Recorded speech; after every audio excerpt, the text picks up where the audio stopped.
The following content is provided under a Creative Commons license. Your support will help MIT OpenCourseware continue to offer high-quality educational resources for free. To make a donation or to view additional materials from hundreds of MIT courses, visit MIT OpenCourseware at ocw.mit.edu.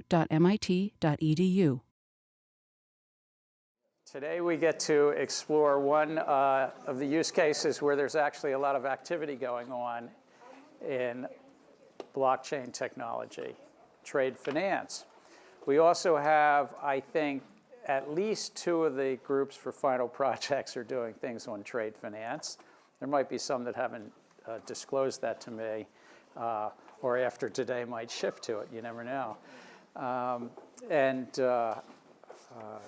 think 8 or 10 of you actually wrote your individual pieces today. So there's 15 or 20 of you that have been spending a lot of time on trade finance. And I think the reason is that there's a lot of application of the underlying technology. And that's what I'm going to try to do today is, and then hopefully get the help from the two groups that have some final projects in this regard. And so many of you that wrote on this today. Going to go through readings and study guide. What is trade finance?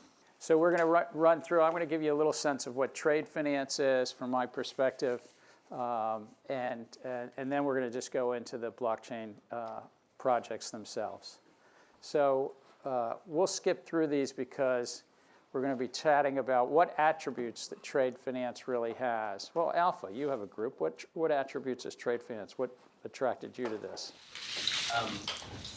Multiple stakeholders that are changing, transferring data and information.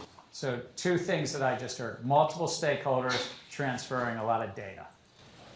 Anybody else? What other attributes? There's a lot of paperwork that is being transferred between the importer, exporter, and the banks, issuing banks and beneficiary banks. So not only is it data, but it's still actually a lot of paperwork. Yeah. And actually, oftentimes actual physical paperwork. There are still companies, I mean, they're not as persistent now as they were years ago, called document couriers. They literally brought the documents around the globe. You have different regulations and different countries. So it's hard to see that you trust one central authority that is going to give you all you need on the trust. All right. So a lot of different regulatory regimes, but also different countries. So you have some information asymmetries and thus issues of trust across those jurisdictions. Along the lines of issues of trust, there's often a lot of fraud that goes with it as well, a lot of counterfeiting and double financing issues that companies face. So a lot of fraud and double spend, or in trade finance it has another term actually. Anyway, it's double financing. But it's basically the same conceptual framework as a double spend. Can I finance one set of goods, one cargo being shipped across the Atlantic or Pacific? Can I fund it twice? And so that's a bit of the fraud. And also because of the high cost and also all the due diligence, like small and medium enterprises are having very hard time getting it, because of the financial crisis and also all the terrorist attacks. So do you think that small and medium-sized enterprises have a difficulty for the reasons you just said, because of terrorist attacks and so forth, or is there something more broadly that's gone on, maybe even for centuries? New hand here. I don't know, it's more like a problem of like small financing, that they don't have access to the financing needs like they require, their business requires compared to like large enterprise. And I can't tell whether it's a hand up or you were fixing your hair. Well, both. But, both, okay. Yeah. So I was going to say, so small businesses often just don't have the resources administratively to deal with paperwork. So often the operational burden becomes so costly for them that it is no longer actually profitable for them to trade. Right. And also small businesses, you wanted to add? Well, they just don't have a credit history. Right. So banks tend to not want to finance them because they just don't trust them. Raheem, and then we'll... I just want to put some numbers to make it clear to everybody. I was looking at a study for the Asia Development Bank is saying that small and medium-sized enterprises are the most credit constrained. Around 50% of their demands are being rejected by banks for trade finance, whereas 7% to multinational corporations. So small and medium-sized enterprises also are smaller. They're not as well known. And your trade finance, just by definition, is cross-border. It's cross-jurisdiction, cross-country. How does somebody in the U.S. know a small business in Kenya? Or pick your countries, China and Mexico. So there's a lot of information challenges. That's been the history of this business for a long time. We'll hold off on the ongoing projects, but we'll come back to that. So we had a bunch of readings. I updated this because it's ever-changing. And I hope that if you had a chance to dig into the Bain review, I thought as these writings go, it was probably a little better than some of. I'm sorry for any of you going into consultancy, Tom, but as these things go, I thought it was better than some of the Deloitte papers and PwC papers that are still quite helpful, but I thought this was a little bit more detailed. So what is the background, the economic background? This is just from, I think I pulled this from some World Bank figures. Worldwide exports of goods are $17 trillion. Services are $5 or $6 trillion, but trade finance is really around the exporting of goods more than services. I'm not really familiar with it in the service context. And manufacturers, 12 trillion, fuels, agriculture, you can see so that's basically the body of it. And the financing, international finance, and I purposely use words, this is the financing of international trade can come in two different ways. One is if the bank is guaranteeing something or the bank is supporting it through the documents. This is the traditional definition of trade finance, is letters of credits and documentary collection. Anybody want to tell me what the difference of these two things are? I mean, since we've got a whole bunch of people, it's a hand up. Letter of credit is a formal letter from a bank, just laying out the terms of credit extended to, let's say, an exporter. Okay, so it's a formal letter laying out the terms, but critically, what is it doing? Removes counterparty risk. Moves the counterparty risk away from your buyer to the bank. All right, so it removes counterparty risk. It's guaranteeing payment. But there is a second form that banks support this market in a very big way, is documentary collection. Anybody familiar with DCs? It's basically the banks are moving the paperwork, this incredible paperwork around the globe, and we'll dive into this a little bit. And they're not taking counterparty risk. The banks themselves are not guaranteeing the credit, but they're performing enormous services in terms of the paperwork, and in essence, it's documents versus performance, or documents versus authentication that goes in. A bunch of different ways, factoring and forfeiting. Not that this is a quiz on these terms, but these are different terms. Factoring is when you sell receivables, short-term receivables. Forfeiting is when they're longer term. So they're kind of a little bit the same thing, but one is short-term receivables, short-term letters of credit. One are longer term. You can actually take import and export loans out, which are longer term, and they're about a whole inventory and a whole supply chain. You can get financing beforehand, supplier credit, and a new form of our called supply chain financing, where you're really funding the whole supply chain. But we're going to focus primarily on the first two, and most of the blockchain projects in this space are focusing on the first two. But international trade also has trade credit. What's open account?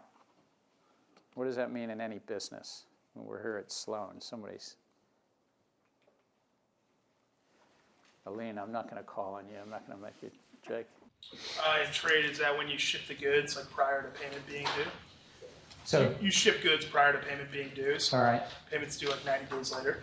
So it's due 90 days later. Open account is what most businesses do. If you just say, I'm shipping something, send an invoice, and it's the terms might be 2 and 30. You get a 2% discount if you pay prompt, but it's 30 days. Oh, just open account.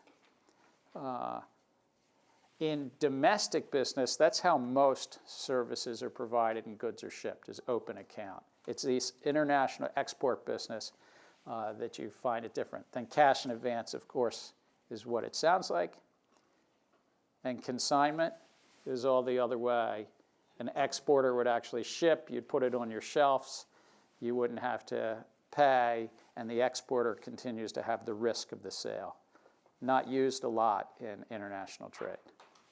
You can also get public guarantees or insurance. So that's the whole world of these $17 trillion of trade. Only about 5 or 6 trillion is thought to be actually using trade credit, letters of credit, and documentary commitments. These two main things. So this ranges it. This gives you a little bit of a flavor, and this you can think of is what's the most secure for the exporter is over here. The exporter is going to have the most security if they get cash in advance. But does an importer like that? Not really. An importer really would rather have consignment, having risk all the way on the other side. Consignment would say the exporter takes all the risk. So it's all about commercial terms, but you can think of it as the other side of this is the least attractive for the importer is paying cash in advance. The most attractive to the exporter is cash in advance. And every one of these happens somewhere. In a $17 trillion market, $17 trillion of exports, all of this is open for negotiation. But think of the exporter likes this curve, and the importer likes this. And as I will show in a second, most of the market is in the middle. So now trade finance. Exporters, importers, advising banks, and issuing banks. And what you're going to quickly sort of sense is there's a lot of room maybe for blockchain technology because there's a lot of moving parts. By the way, normally if you work on a Wall Street or at a commercial bank, you might never touch trade finance. It's just like a department that if you're on a trading floor, you're not really thinking about a lot. Who's worked on a trading floor here? Did you ever think about trade finance? No? But it's a big market. It's a very big market.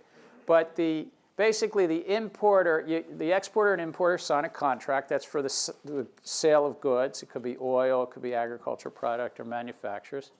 Importer then arranges with an issuing bank a letter of credit.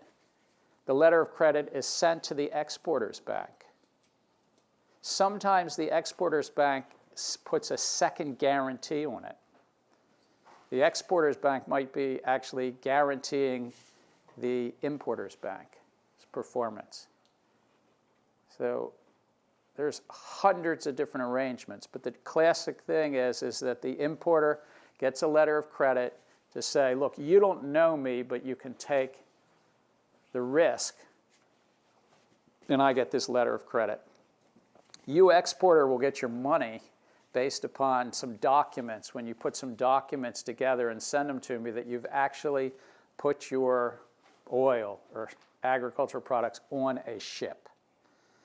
So shipping is a big part of it. The second piece of this is how do the documents actually go? The exporter then ships something. The shipment usually leads to some documents. And at the time of the shipping, you see number 6.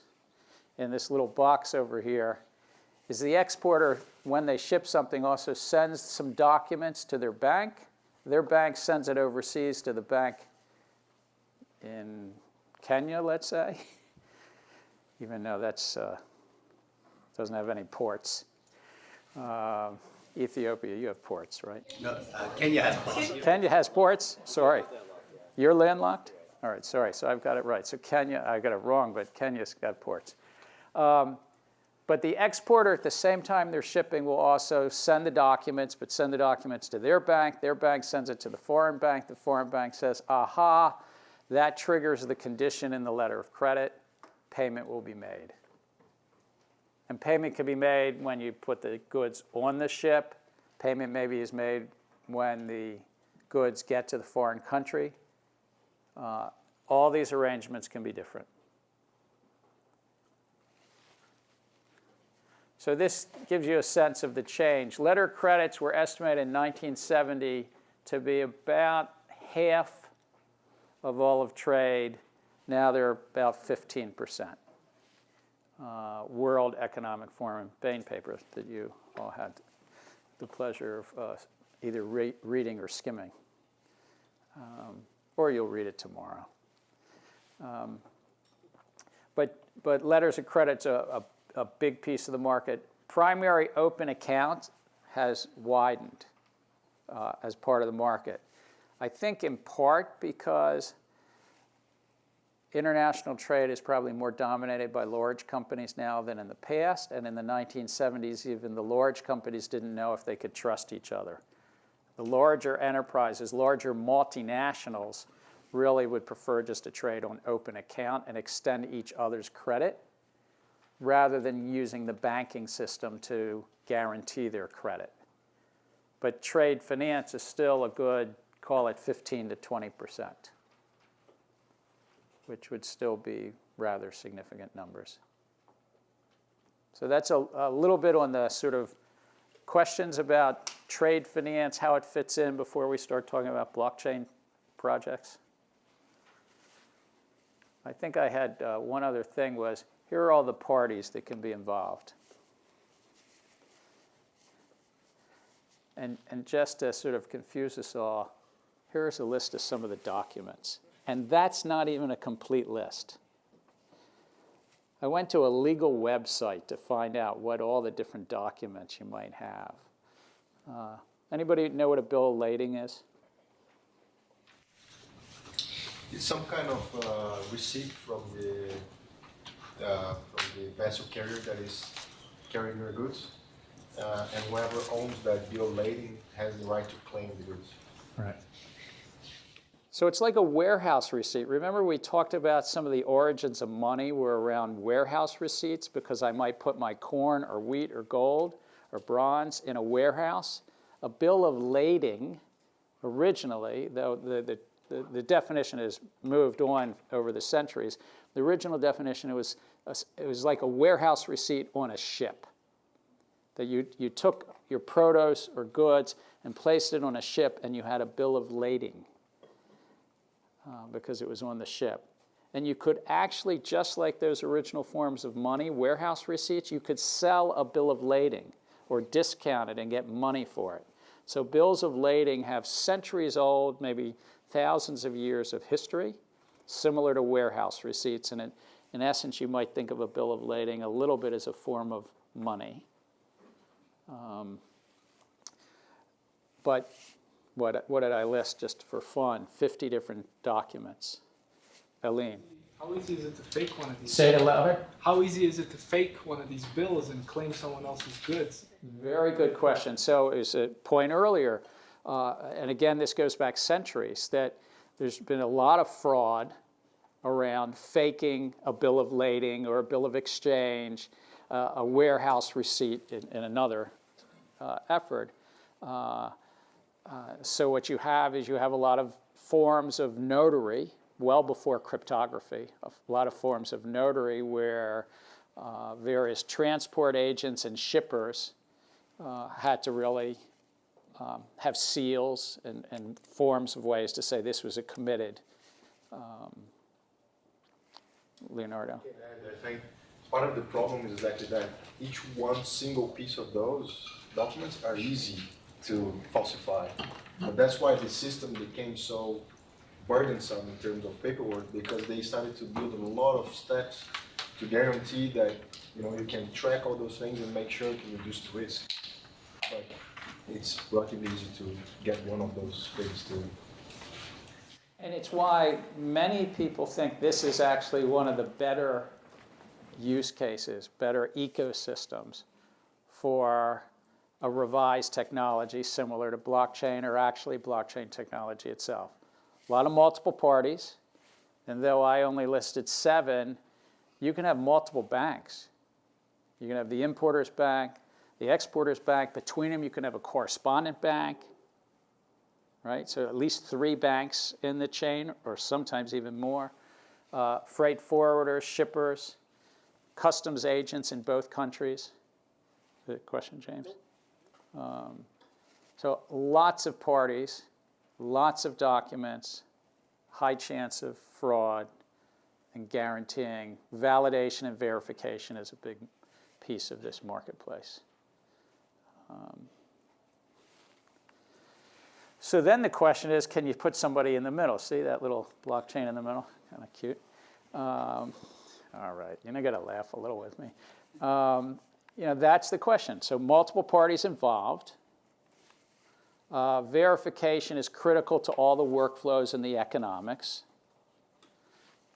And it relies on significant document flows. That's the basic, and it's what today's lecture is really to say, well, whether you're looking at healthcare records, whether you're thinking about commercial real estate, you're thinking about Internet of Things, remind yourself of trade finance, because this is probably one of the best use cases, at least for permission blockchains. You can debate whether it could be done on a traditional database, but it's multiple parties, lots of validation and verification is important, an awful lot of different documents, and there's property rights involved. Critically, there's key property rights, because when you're shipping oil on the high seas or shipping any bits of that 17 trillion on the high seas, people want to finance against it. I have one question for me to better understand this. How different is this from sending a good from San Francisco to Boston? In the sense that, why is it a matter of that we need all these documents and we need to put the documents on the blockchain, or can we just get rid of the documents? Why don't we see the same thing in intra-US? Very good question. Though the word trade finance has come to mean for many decades, maybe hundreds of years, international trade, the same can be true for domestic trade, particularly as you're going, as you said, San Francisco to Boston. You could use a letter of credit between a major domestic manufacturer and a small business in Boston. So, and they might say, I don't want to take, sorry, Joe, quit, but you're that small manufacturer, you're that small entity in Boston, and Tom's not willing to take your credit risk. You could still want to have a letter of credit. It wouldn't be called technically a bill of lading if it's not on a ship, even though that term sometimes is used.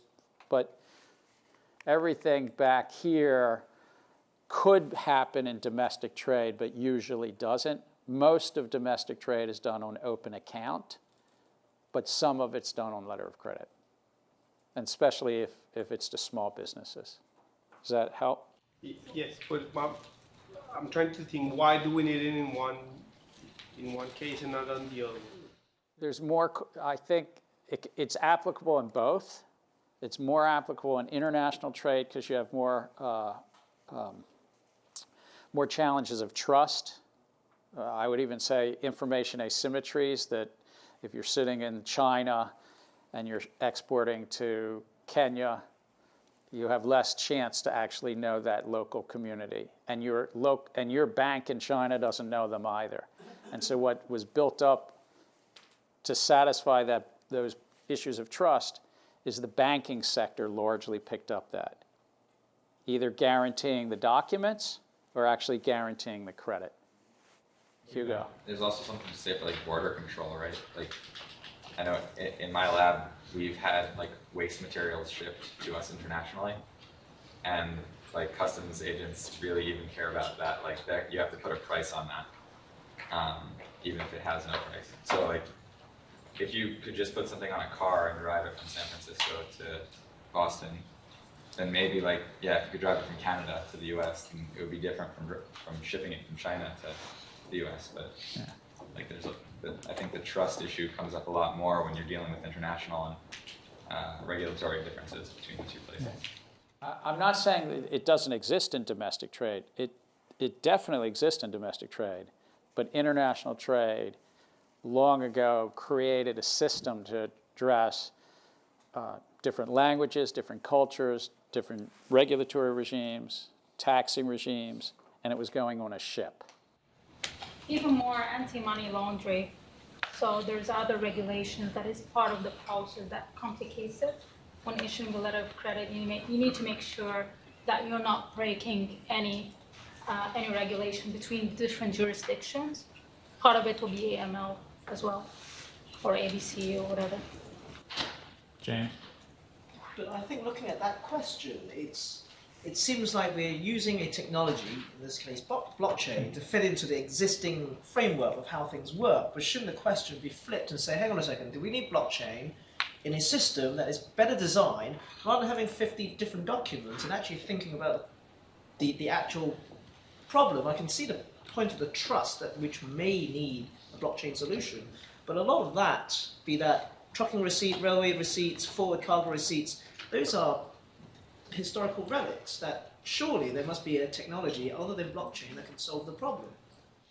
Well, maybe, or maybe blockchain technology is just the right technology that's come along in the 21st century to solve it better than initially pieces of paper and literally document couriers that had to be trusted to do it. They've gone the way of the dodos, right? So, well, they haven't fully gone the way of the dodo. Whilst I think that there's much to be said about blockchain that creates trust in parties that may not naturally trust each other, the problem seems to me is there's a lot of things that doesn't need to happen in this day and age.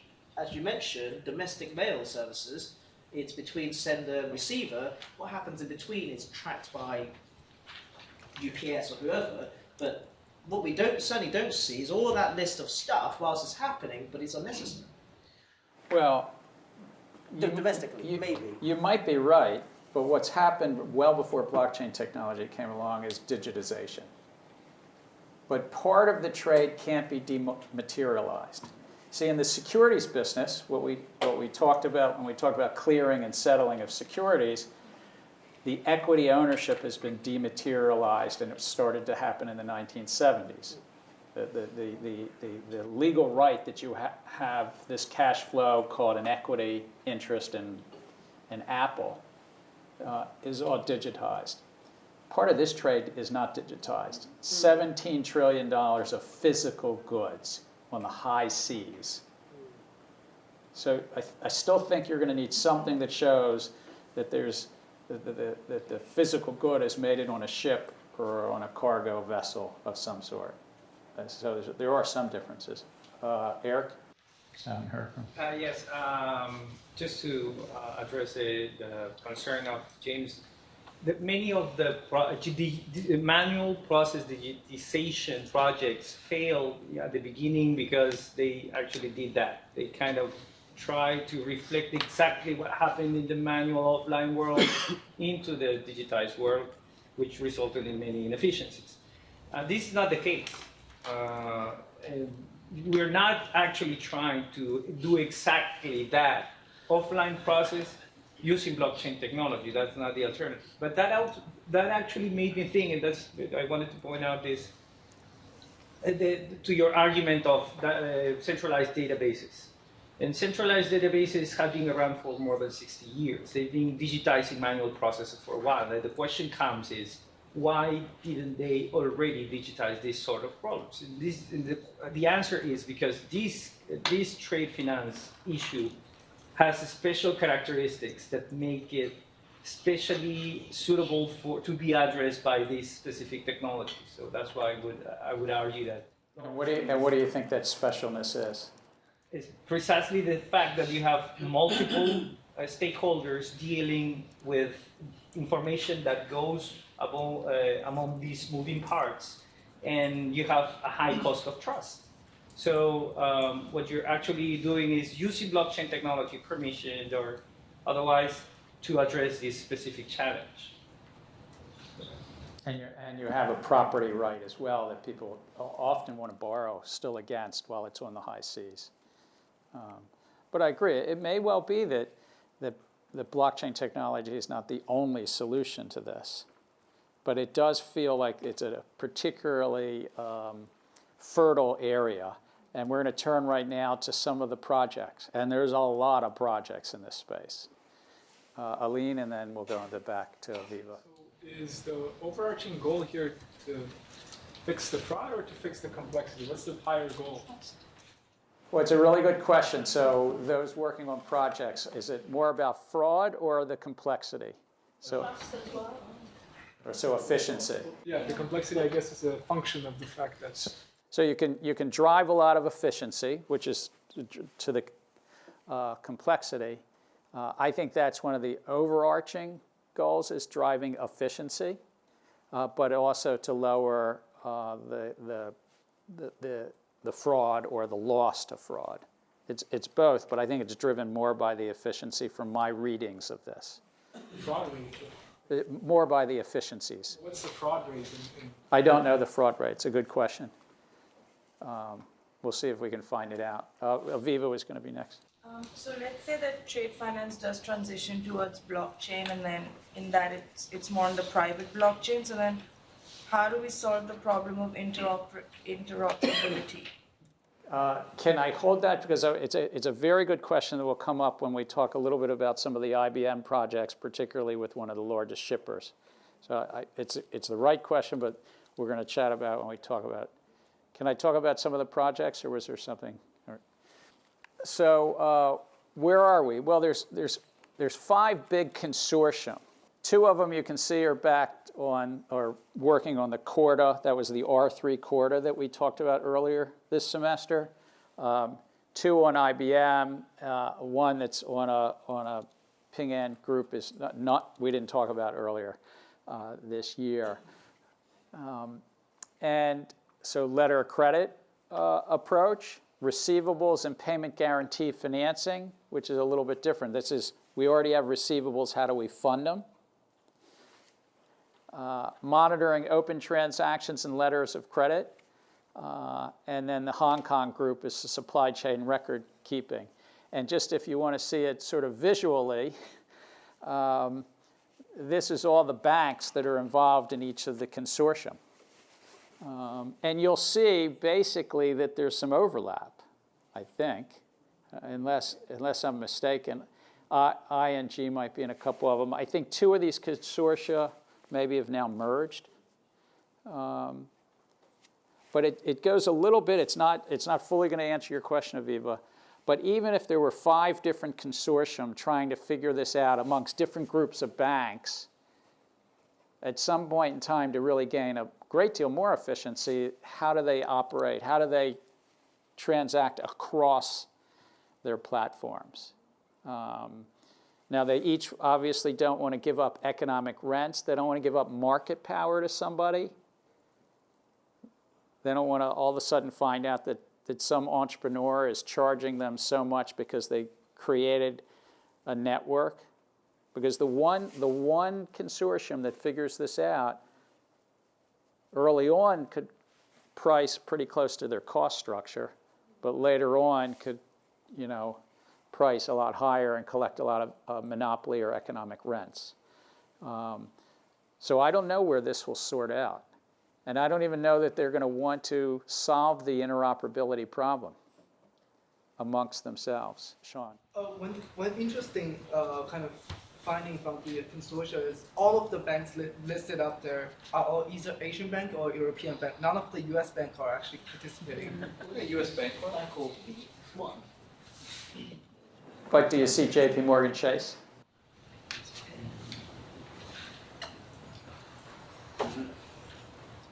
Now, who's the largest issuer of trade finance in the world? US government? What's that? It's not the US government, is it? No. I think it's Hong Kong. I think it's HSBC. I might be mistaken. I think it's HSBC. You think it too is HSBC? But you're right. The five big, Wells Fargo's not on there either, are they? Now that doesn't mean they're not working on other projects, because here's some other projects. And these aren't the consortium. I'm just giving you a flavor. There's a lot going on in this space. And those of you who are doing final projects, I challenge you to think about these projects and say, well, what are you recommending that's different? That's not just Me Too, but in this Me Too financial, not the other Me Too stuff. India is interesting to me. There's another consortium that wasn't on that page, and I probably pronounce it wrong. Finacal or Finacal? What's that? Are you familiar with them? Not much. I just know that pronunciation. It's just the pronunciation. Thank you, Brodish, to help me out. I needed it. For validation, documents, and payment. So they're not really saying we're just trade finance, but we're going to validate all the documents. This goes more to fraud, Helene, I think, this project. Validating the documents, saying, yes, they're true and good, and you can lend against these documents. And a lot of time these documents are, the bills of lading and bills of exchange are lendable and so forth. So a lot of projects. One, I could only find, now there may be others, I could only find one with a token. And I put it up there last, Ethereum based. Consensus, the company that's run by Joe Lubin, who was the Canadian venture capitalist who helped back Vitalik Buterin and Ethereum. Consensus has 300-400 people at least working at Consensus doing Ethereum-based projects. So I was pleased to see I could find one native-based token. But to my knowledge, all of the consortia and all of the ones I listed up there are permissioned blockchains, from what I can tell. But I'm curious, those of you who are working in this, have you found any native token projects here? There's still V-Verified, which is a project from the Media Lab. It's not doesn't have a native token per se, but uses permissionless blockchain, existing permissionless blockchain infrastructure to gain in the immutability of the logs of statements to build a warehouse receipts use case. So they're using transactions in the Bitcoin network right now to write the But does statements. B-Verify have a token? No token. It's Henry's project? Yeah. Yeah. So Henry. What's that, Aline? I think they build on top of our research from CSIL. Yeah. Katina? Yes. That's Exactly, right. yeah. Katina is a precursor. Yeah. Dude, is that your research? That's right, yeah. Terrific. But you're I'm happy. so you're glad to talk to Eric, but you didn't have a token in that. No, you don't need a token. That's the whole point. Like, Bitcoin's out there, it's a great system, and you can build on top of it efficiently to provide immutability to any permissioned app. So don't start your smart contract necessarily, unless, I don't know, maybe there's a need for that, but in a lot of things it's not. Like digital identity, for example. That'd be a third alternative. But if you had put a token in it and sold it right into this bull market, I guess you wouldn't be sitting in this class. Well, yeah. But no, But I mean, I'm glad you didn't put a token. I'm glad you're here. But I mean, that's part of, like you're saying, you didn't need it as a technological and commercial point, is what you're saying. Leonardo. Yeah, I was just going to mention, I happen to know a couple of people working on this project. Which one of them? The last one. Could you tell us something about it? Yeah, so I had to dig a little bit into the native token that you mentioned, but most of the trading firms there are petroleum based. So it's Mercuria, Gunvor, very large shippers of petroleum. And back to your point, bill of ladings, in the commodity space, the petroleum bill of ladings are the ones that are most actively traded, and they change hands very often what investors at sea. Actually, if I can add to this, because I learned a little bit about this when I was in the U.S. Commodity Futures Trading Commission, the bill of lading for oil in the high seas can trade hands hundreds, if not thousands, of times. Oil coming from the Strait of Hormuz to Houston might change ownership in I don't know how long that takes, a 15 or 30-day trip. That would be 20 days. 20-day trip, it can change ownership hundreds of times. So those documents become tradable goods. And it's not just in theory, it's very much in practice. So the point I was going to make is I suspect that the native token that must be some kind of collateralization against those bill of lading from petroleum bill of lading. So Alpha, who I'm trying to remember everybody in your group, what can you tell us about what you're working on? How are you going to beat all these consortia? I mean, I'm thinking your final project's going to do better than these, right? Of course.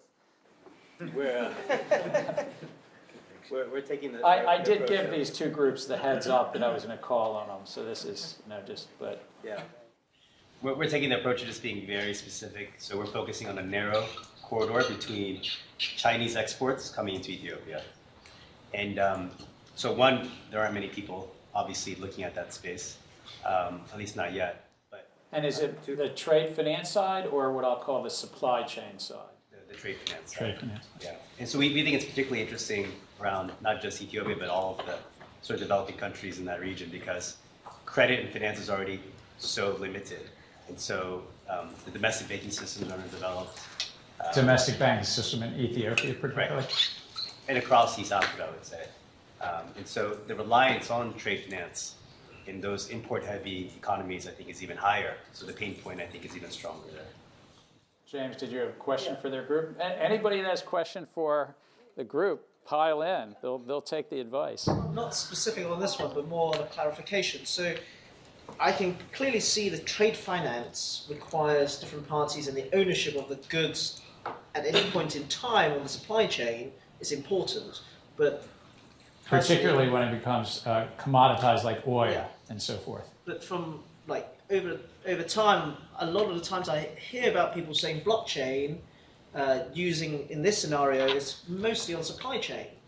Given that they're not really exchanging it for money, are there actually any commercial cases or use cases with genuine useful points about supply chain being on the blockchain? I mean, tracing where my coffee bean came from on a blockchain, it's pretty useless to me, but people seem to bang on about it. That's a great thing. I can trace back where something came from. Are you a coffee drinker? Yes. Yes. Not because of your class. No, I just said no. You could drink tea to stay awake in my class too. That's it. But I just don't understand when people keep talking about supply chain needing to be on a blockchain. I just don't understand why. As trade finance, absolutely. But all right, you're sold. Wait, before everybody piles in, anybody have advice for China, Ethiopia trade finance? Well, I'm going to give everybody a chance to pile in at James's question, but you're into China, Ethiopia trade finance. It's a question of the interoperability. I mean, what's the solution for the Ethiopian firms? Just have to basically buy into whatever system these Chinese firms are using. So Ethiopian firms and banks have to use letters of credit. So that's a regulation. Okay. So everything is done completely manualized right now. And so we would offer just something very, very sort of specific, like an e-bill of lading or e-invoicing platform, something like a smart contract.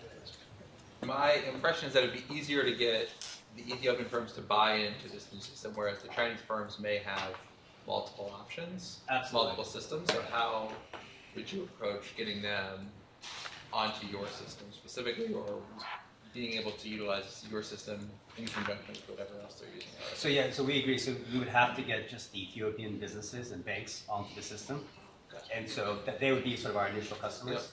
Yep. And for any Chinese bank that wants to do business or export to Ethiopia, they have to go through the Ethiopian bank. So inevitably, they'd have to go through this. So it sounds like you're trying to build a solution. Your adoption is through the importer side, through the Ethiopian side initially, and then the Chinese exporters would say, well, this is how I get into the Ethiopian market in a more secure, maybe more efficient, but certainly more secure way. Other thoughts on this project? I thought there was a new consortium that was predominantly Chinese shippers and container companies. That wasn't on that particular. And it's not this. It's not the first one. Not the first one. No, this one has a couple of Chinese shipping companies. It's very new. It's like November 8th or 9th or something that it was launched. So it's just getting started. They were looking for a vendor or something. Yeah, it's a new consortium. Yeah. No. This is one of the most active, and it's remained active. Mostly permission blockchain technology, but it's the most active and very vibrant. And if you had to say probability weighted, there'll be something successful in this space more than maybe some of the other spaces. So who wants to chime into this, James's supply chain, or this unit? You're going to jump in. So I just want to tell, here's just 2 examples of some shipping, and I just pulled up 5 quick examples of supply chain projects. But Eric, you want to address James? You like coffee more than James. Say, I would make an example of coffee, but let's say fruits. You have a big retailer chain that, and I think the example is ingredients. Suddenly you have reports of a sudden infection of E. coli in a specific fruit. Okay, so as a responsible measure, the retailer has to hold off, actually has to know which part or which slot of fruit is the one affected. So since the whole process of digging in the huge pile of paperwork takes weeks, these guys will have to hold off a big bunch of fruit that they will eventually get lost with the economical implications of that. That doesn't answer the blockchain. So wait. So let's see. We're getting there. So having your supply chain commit to a blockchain can allow you quickly get information within hours and immediately identify which is the law that's being affected. Take it out with the decreased economic costs. So we've got at least 3 other hands. We'll go.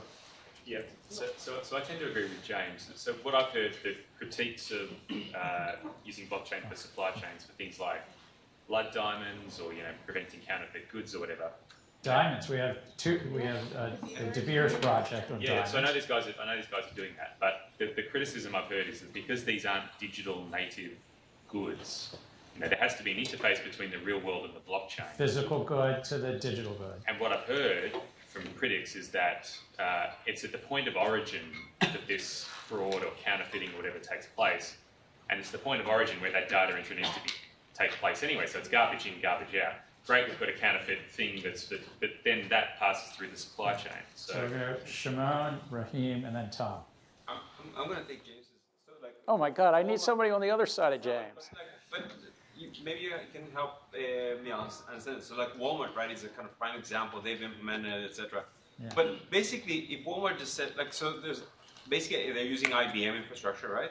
If they went to their supply chain and said, look guys, we hired IBM, okay? Now you're gonna send, every time this good kind of transfer hands, you're gonna send that information to IBM. That's it. I mean, basically that's what happens because it's being stored on a server that IBM, what is blockchain about? Well, I heard them tout this as blockchain, but I really don't see what is blockchainy about it. I mean, just basically. So who wants to take the other side, Raheem? Now, I know James, you're not taking the other side of James. I think this is a bit controversial, but when I was in the UK a couple of years ago, there was some activists talking about the origin of weapons in some areas where weapons have been smuggled in some war zones. The point of origin in this case would be the developed world, which is going to be the US, UK, France. If you can trace the origin of the weapon, then in war zones, you could know how did it end up there, and you can stop maybe war. But you need to trust the data entry in the first place. Yeah, you but do the have point of origin in this case is not trusted. It would be trusted because it would be manufacturers, and most of the manufacturers would be I'm in. going to hold off because I want to get Tom, and then I'm going to developed give you a reply, James. Tom? Yeah, so I'm on the other side. I think it works, and it sort of goes back to Aline's original question of whether or not this is about addressing fraud or addressing the efficiency of the system. The data entry is the same. I mean, if the data entry from a paper system or a non-blockchain digital system or a blockchain system is bad, then it's always going to be bad. But if it's good, if it's as good as it is right now and probably as good as it's going to be short of like RFID chipping every individual product, then what it does is allow that same record to go through the entire supply chain. And so what is deemed by whatever data input system to be a conflict-free diamond is seen by De Beers, the exporter, the producer, the port, the ultimate importer of the good. And so you can save what are now verification costs in terms of time by processing a railway receipt, a trucking receipt, a shipping receipt, a forwarding exchange receipt, by making that same document viewable and immutable to all of the partners in the chain. And to Shimon's question, I think you've framed the right question. Basically, well, why not just a traditional database? IBM is the software provider of Hyperledger Fabric. Why not just give the information to IBM? And in fact, maybe that's what Walmart is doing, is what you're saying. That's my understanding. Now, I haven't dug deeply enough, and often when you dig into these websites and the news articles and the white papers, you can't quite tell how they're using IBM. IBM, I think, has 1,500 people in their division that does Hyperledger projects. So they're out there. IBM is marketing this. But I think the theory, at least, because I'm not going to be able to answer what Walmart's really doing, the theory is it's more censorship resistant, that the data is actually shared on multiple nodes, even if it's permissioned, even if there's only 15 or 20 nodes or 30 nodes, that it's more censorship resistant than if it's all stored on an IBM server. And I don't know the answer whether the Walmart is actually stored on 30 different nodes, but if it were, then arguably even though it's permissioned and private, it's more censorship resistant, and you can have more assurance around this. One of the challenges, Viva left the room, on interoperability is this number 2, TradeLens, the IBM and Merck's, how do you pronounce the company? Merck's. It's one of the largest, it's one of the 2 or 3 largest shipping companies in the entire world. They come up with a project. They announce it, tout it, it's over a year and a half ago. There's no adoption because the other shipping companies are saying, why do I want to adopt something with you? That would be one thing if some neutral standard setter, almost like in the internet, the ICANN or something, but some neutral standard setter came up with a consortium. But all the other shippers in the world say, I don't want to give up to Maersk my data, my information, and what might be also market power. So interoperability works there as well. All right, James wants to have a reply, but are you all right holding off? Sure. All right, so we'll take 2 from my right. I think there's another issue which is more about the economics of it, which is, okay, let's say that Walmart adopts, like you basically right now they can force a lot of the supply chain to adopt this. I mean, there's a real question about what they're going to do with that data, right? Because essentially what it does, it allows them access to the end producer. So the production of mangoes is very fragmented, right? But then you get consolidated. So there are the multiple steps along the chain that actually extract economic value, not the growers. I mean, they're kind of screwed, right? But if now Walmart can go directly to the growers because now they have access to the data of who the grower is, what their productivity is, how much they produce, at what time of the year, etc. Well, there's a question about whether I want to cooperate with that, or how much information I want to share with that if I'm in the middle and I'm actually extracting economic rent right now. Right. So if the whole supply chain is somehow... It's not just administrative. That's right. The data, just like Facebook collects data, or Visa collects data, that maybe Walmart would collect data.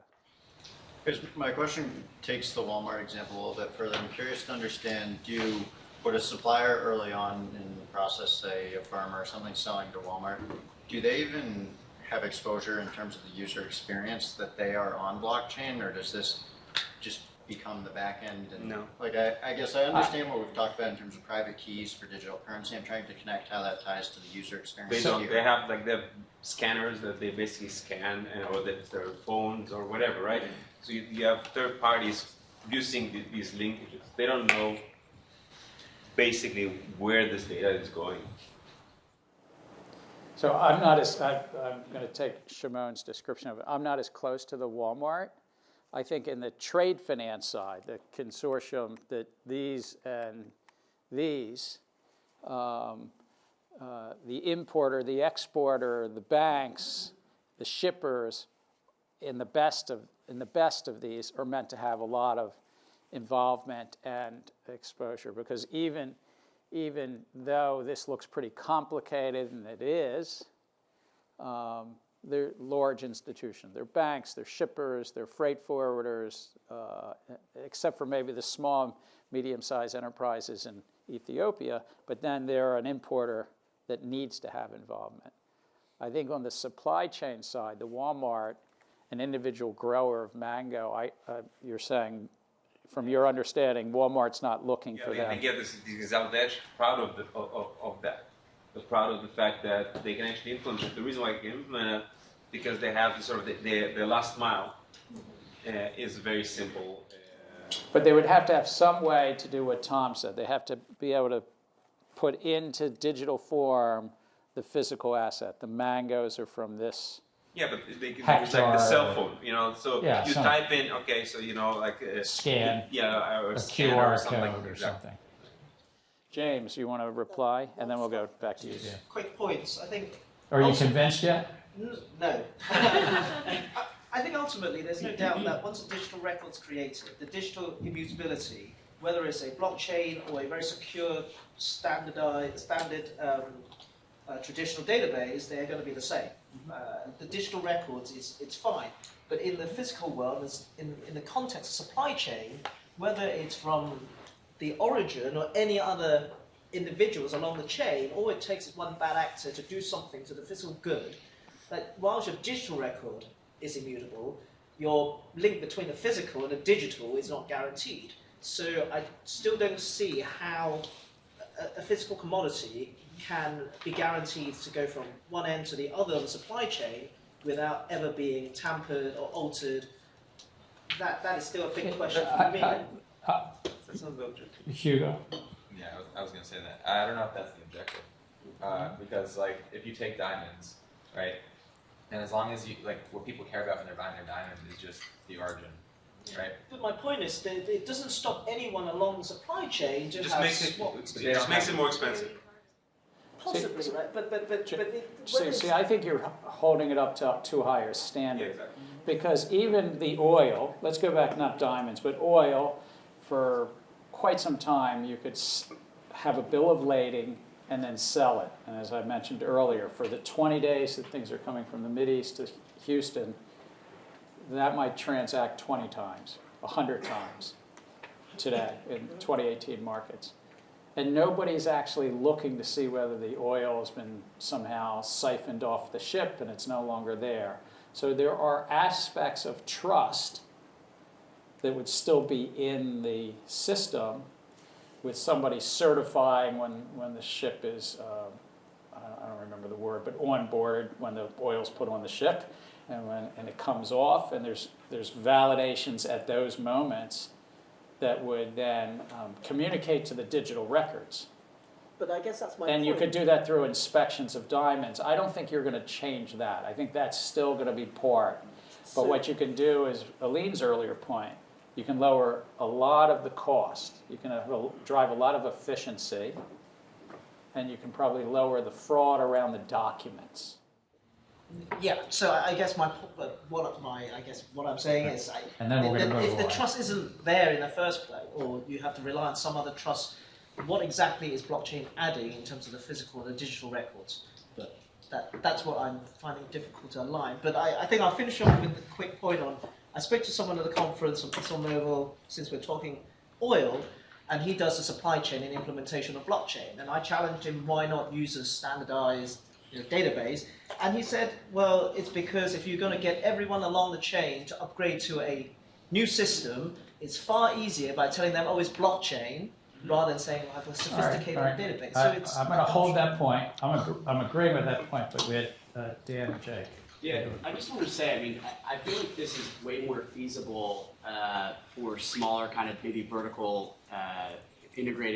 integrated supply chains, where like for De Beers, where like they own every kind of step of the process, and therefore you can kind of you can really trust and trace kind of the flow of the product. But something for like a groceries where you have kind of farmers all over the world, and there's seasonality, right, changing. So there's just so many smaller shops that like I can't ever see it being feasible for them to adopt kind of a high-level technology. You may well be right, though QR codes have been adopted in millions of retail establishments when 20 years ago it was kind of like, what's this all about? And in fact, 30 years ago, he's in the news because he just passed away, but President George Herbert Walker Bush, some people say part of the reason he lost the election in 1992 was that he didn't know what a scanner was in a grocery store. And he was president of the United States. Can you imagine that? But he didn't because he grew up in an era and it was happening while he was in the White House. And now you couldn't imagine not knowing what a scanner is. So I agree with you, but what's happening in 20 years is sometimes hard to predict. Yeah, well, to build on that a little bit, I think if you are completely vertical, then you don't really need blockchain in the first place because you have your own database and you're tracking everything as it goes through that. The reason you need blockchain is for the traceability when you have 20 different parties.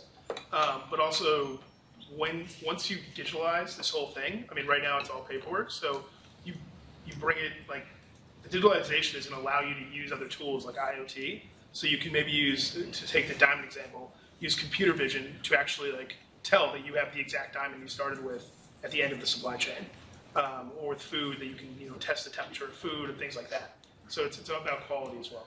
By the way, you can use, remember that stuff, that broccoli at the beginning? You can use cryptographic hashes also to take pictures, to take other data about the diamond, other data about the foods. I was just going to add, especially with the diamonds one, I got kind of riled up reading the article because we all know De Beers is like they're the best marketers, in the world. They convinced every woman that they need a diamond in their life. Like they invented the concept of like a diamond engagement ring.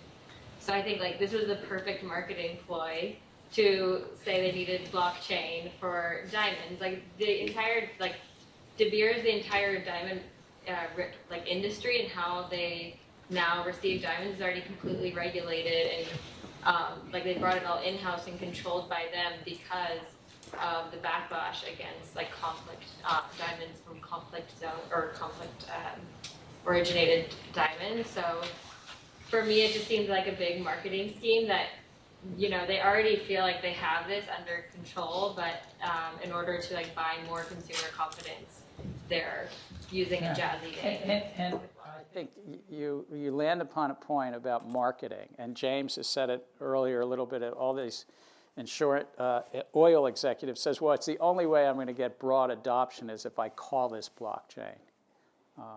And that might be true even of the Australian Stock Exchange, even though I think there's a real use case there. But it's about adoption. Now, De Beers might be doing it because they want to sell more diamonds. The oil executive might be doing it because he just wants to get rid of a legacy system, or the Australian Stock Exchange might say, this is the only way I can get investment in getting rid of a legacy system, because I can either scare my board of directors and say we have to do blockchain, or I can inspire my board of directors by saying I have to use blockchain. But nonetheless, blockchain technology will have some adoption, and I think it will have more adoption. It's more ripe for adoption, and I'm going to turn to this again. You know where I'm going. It's like, yep, cost and benefits. These are. I'm doing this as a favor for all of you too, because you're all writing your final projects. But it's really about. It's going to be where there's multiple parties involved in data, and that data represents some property right. some either money in a dematerialized way. It's easier to envision if it's money versus security, money versus something dematerialized. It's a little harder, as we've done today, on the supply chain when it's against a physical asset. But if there's multiple parties and where verification matters, where verification costs, you can probably drive some efficiency with a blockchain technology solution. Good question Shimon raises. Well, wait a minute, maybe you're just shipping the data to IBM. Are you really shipping it to just, well, that's called a traditional database, a distributed database, or do you get something out of censorship resistance and if it's truly shared in 20, 30, 50, or 100 places? Do you lower, as the Australian Stock Exchange really does believe they'll do, lower reconciliation costs, which is, again, a way to drive efficiency. But there, I can't remember the number, there's 77 member companies can all have a shared ledger and then lower the cost of reconciliation. It's still somewhat controlled. Those 77, it's not a public blockchain like Bitcoin. So whether it's the two groups that are here today that are doing trade finance, and you have a harder challenge, by the way, because you've got to go beyond this lecture, right? Yeah. Alpha's going, yeah, sure. Or if you're doing commercial or consumer finance or real estate or whatever, and there were some really interesting projects amongst you, just thinking about where's that value add, what verification and networking costs are going to be lowered, what's the competition doing? Figure out if there's any consortium doing whatever you're proposing to do. Or is there any of the 3,000 to 5,000 white papers, was there any ICO token? And then if you want to do a slap down and say why what they're doing is foolish and doesn't work, and you're doing something better, or you just want to learn, just please don't plagiarize.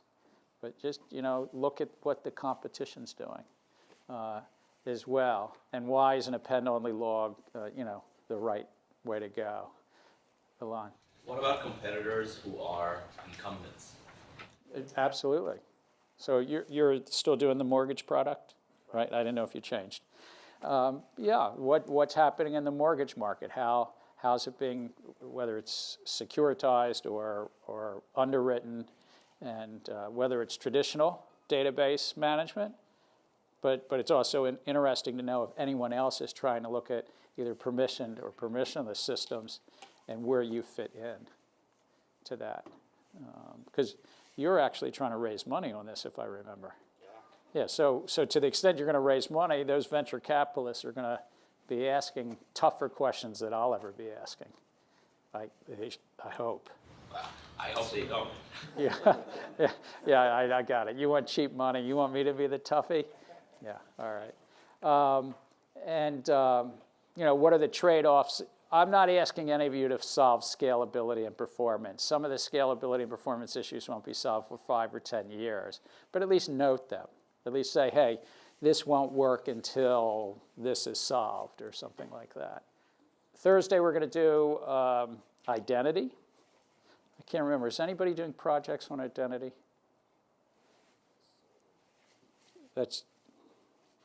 You're together, right? Yeah, all right. Be ready to chat on Thursday and share where you are. Kelly's looking like you're going to be sick on Thursday. And you'll be here. How many of you are going to get your MIT diploma on a blockchain? Do we have an option? Yes. Yeah. No, as in do we get an option of not getting it? I don't think so. Oh, you mean you think you have to? I think it's done for you. Oh, it's done for you. All right, there you go. What's that? You excited by that? Do you think you can finance off of it, though? So trade finance, $17 trillion. It's a real, very significant role that financing this $17 trillion of trade. Lots of people involved.